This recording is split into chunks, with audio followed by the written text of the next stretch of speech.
Hey everybody, my name is Marcus, and in this video I will show you a simple way how you can add document to your Wix website. So let's start. The first thing you want to do is just be in here on Wix, and then just like click add here, and then you're gonna click button, and then you're gonna see like document buttons here, and then you like Word here or PDF file or whatever.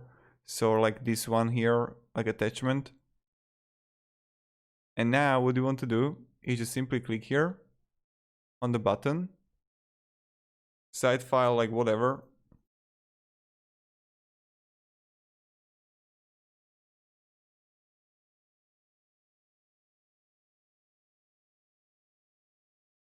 Some PDF file that I'm uploading, right? And add to page.